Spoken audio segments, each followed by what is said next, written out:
Hello दोस्तों, अगर आप हमारे चैनल हॉरिबल संडे से पहली बार जुड़े हैं तो आप हमारे चैनल को सब्सक्राइब कर लीजिए, जिससे आने वाली वीडियो आप तक सबसे पहले पहुंच सके। हेलो दोस्तों, मैं रिया। मैंने कभी भूत प्रेतों पर विश्वास नहीं किया, लेकिन कहते हैं कि कभी कभी हमारे साथ कुछ ऐसी घटनाएं घट जाती हैं जिन्हें ना मानकर भी हमें मानना पड़ता है। आज भी जब मैं उस घटना के बारे में याद करती हूँ तो मेरा दिल दहल उठता है। दरअसल बात उन दिनों की है जब मैं कॉलेज में पढ़ती थी। आज मेरा कॉलेज में पहला दिन था। मैं बहुत खुश थी, लेकिन इसके साथ साथ बहुत नर्वस फील कर रही थी। कॉलेज में मेरी मुलाकात प्रिया से हुई। उसने बताया कि वो देहरादून से आई है और यहाँ हॉस्टल में रहती है। धीरे धीरे मैं और प्रिया एक अच्छे दोस्त बन गए। दिन पे दिन मेरी और प्रिया की दोस्ती गहरी होती गई। प्रिया का हॉस्टल कॉलेज से पहले था। प्रिया मुझे रोज़ हॉस्टल के बाहर मिलती थी और मैं और प्रिया एक साथ कॉलेज जाते थे।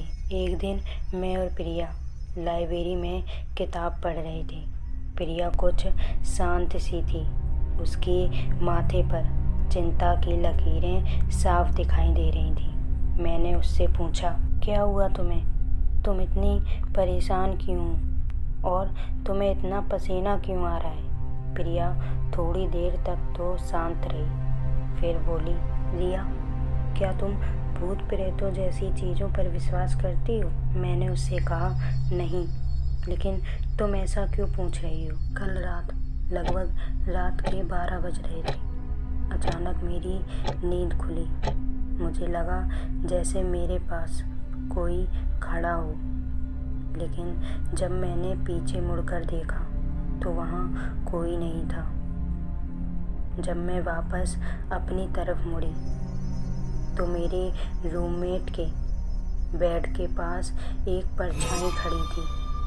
अचानक ही वो परछाई गायब हो गई। पता नहीं रिया, ये मेरा वहम था या सच, लेकिन मैं बहुत डर गई थी। मैंने उससे कहा, अरे यार, वो तेरा वहम होगा। रात को देर तक मत जागा कर। हो सकता है नींद ना पूरी होने की वजह से ये सब दिखता हो। उसके बाद हम दोनों लाइब्रेरी से अपने अपने घर चले गए। उसके दूसरे दिन मुझे गांव जाना पड़ा। मुझे गांव में आए 4 दिन हो गए थे, लेकिन नेटवर्क इशू की वजह से प्रिया से मेरी कोई बात नहीं हुई। जब मैं गांव से वापस आई तो मैंने अपना फ़ोन ऑन किया तो उसमें प्रिया के कई मैसेजेस थे। उसमें लिखा था, रिया, कॉलेज के पीछे जो बरगद का पेड़ है वहाँ तुम्हें एक डायरी मिलेगी। मैसेजेस में बस इतना ही लिखा था। जब मैं कॉलेज गई तो रोज़ाना की तरह प्रिया मुझे हॉस्टल के बाहर नहीं मिली। फिर मैं दौड़ते हुए बरगद के पेड़ के पास पहुंची। वहाँ एक डायरी पड़ी थी। वो डायरी प्रिया की थी। मैंने पढ़ना शुरू किया। उसमें लिखा था, रिया, तुम्हारे जाने के बाद मैं लाइब्रेरी से हॉस्टल चली गई। थोड़ी देर पढ़ाई करने के बाद मुझे नींद आने लगी। मैं सोने के लिए जैसे ही अपनी बेड के पास पहुंची तो मैंने देखा कि वो परछाई मेरे बेड पर खड़ी थी। अचानक ही वो वहाँ से गायब हो गई। मुझे लगा फिर से ये मेरा वहम है।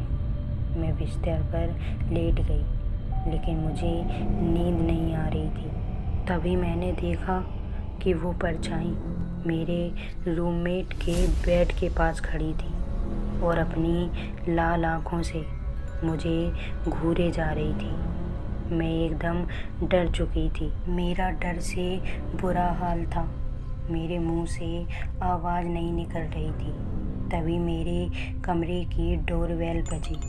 मैंने जल्दी से भागकर दरवाज़ा खोला तो सामने मेरी रूममेट खड़ी थी।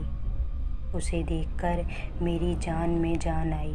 अगले दिन मैंने डेली की तरह क्लास अटेंड की और अपनी रूम की तरफ चली गई। जैसे ही मैंने अपने रूम का दरवाज़ा खोला, मुझे अपनी आँखों पर विश्वास नहीं हुआ। मेरे कमरे का सारा सामान बिखरा हुआ था। मुझे पता था ये सब मेरी रूममेट ने किया है।